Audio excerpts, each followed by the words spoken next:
Good morning. This is Rodee from EFT Atlantic in Halifax, Nova Scotia. It's a cloudy day. It seems to have been cloudy here for quite some time, but that in and of itself is a gift, and that's the theme for today's 8 for 8 is gifts. We've had another gift recently from Chile, an earthquake. We had a gift in Haiti. They had a huge earthquake in Haiti. Sometimes we have gifts that are more personal to us that we get from friends and family and acquaintances, and that is the gift of being offended or being put in a position, or putting ourselves in a position perhaps of feeling angry at someone or having our feelings hurt. I wondered this morning, and I have no way of knowing, of course, but we're on a movement toward 2012 where many people feel, based on the Mayan calendar, just ignore that noise, it's my cell phone, where many feel that based on the Mayan calendar that there's going to be a transformation in world consciousness, in understanding of spirituality. I'm one of those people who actually subscribes to that theory, and many people feel that it may come earlier than 2012. And I'm wondering if these gifts of international devastation, catastrophe, death and destruction, I wonder if this is a way of selectively kind of reaching around the world on a spiritual, energetic level and connecting to people all over the world. I wonder if that is the gift in what's happened in Chile. Remember, we talked about a few weeks ago, and when people lose their lives, they don't actually die. They move on to higher energy. The energy can never be extinguished, and so the body stops, and there's sadness while you think about missing that person who was close to you. But you always know when you're close to someone, or even if not, that you can connect energetically to that person at any time, that they can come into your awareness anytime you want them to, and you can actually have a conversation in some ways without the extra gift of being offended. Isn't that interesting? You know that when a person dies and they move on to higher energy, that they no longer judge you, that they no longer have any animosity toward you, that they are surrounded by pure love, pure understanding, openness, allowing. They are allowing of you.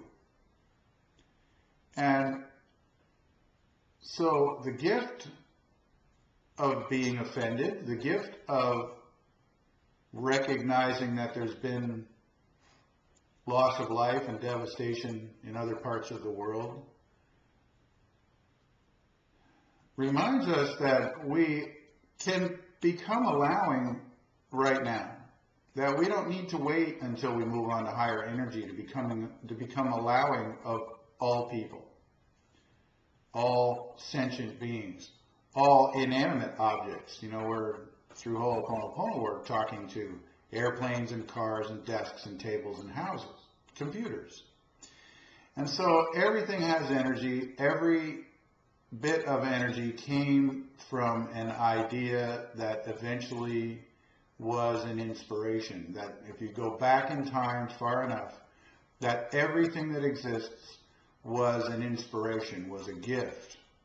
So whether it feels good or whether it doesn't feel good, it's a gift. And so if we look at everything that comes into our lives as a gift, even if it doesn't feel good at the moment, that it then can transform into something that does feel good. And that's what I wanted you to kind of take away for today. So something doesn't feel good. Geraldine's knees probably hurt today because of the weather. I'll pick on you because I know you so well.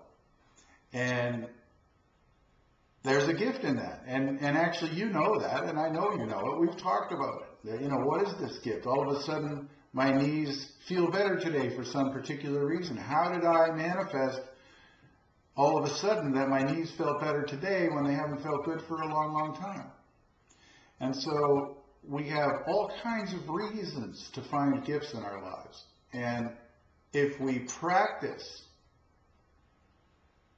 develop the art of gift receiving, of seeing everything as a gift, we then start to transform our lives. Those things then become gratitude, do they not? You become grateful for those gifts.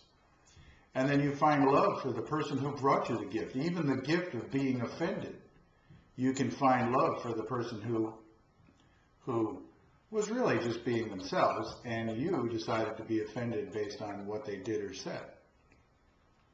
So I want to start on the karate chop point. We're just about 8 minutes into this, so we're going to just start on the karate chop point, and I'm tapping on the karate chop, and I'm saying, even though I have been offended at times, I love and forgive myself deeply and completely. Even though I have been offended and had my feelings hurt at times, I choose to see the gift in that. And I love and forgive the offending person. I am grateful for the person or event that allowed me to feel offended, so that I can recognize the gift in that. And I love and accept myself deeply and completely. Top of the head. There are so many gifts in my life. Some of them actually feel good right at the beginning, inside eye. Some of those gifts don't feel so good at the beginning.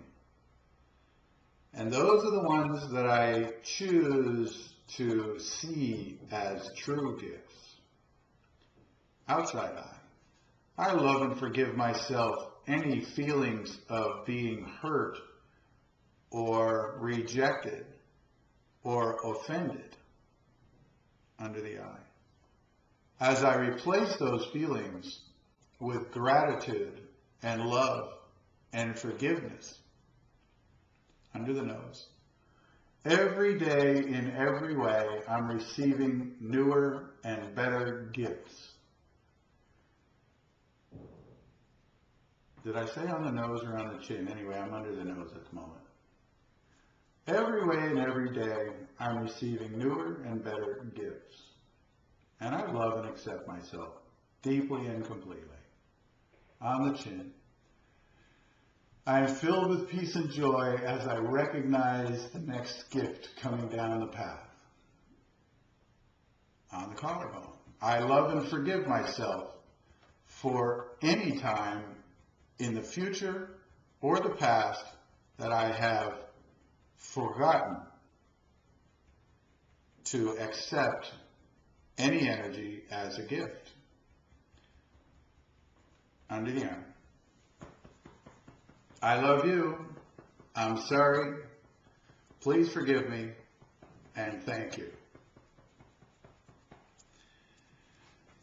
We've got a whole week ahead of us. 7 days. We're coming into the month of March. Spring is on its way. Life is amazing. Live the journey. See the gifts. I love you. I'm sorry. Please forgive me and thank you. This is Al Rodee at EFT Atlantic in Halifax, Nova Scotia. Talk to you next week. Bye.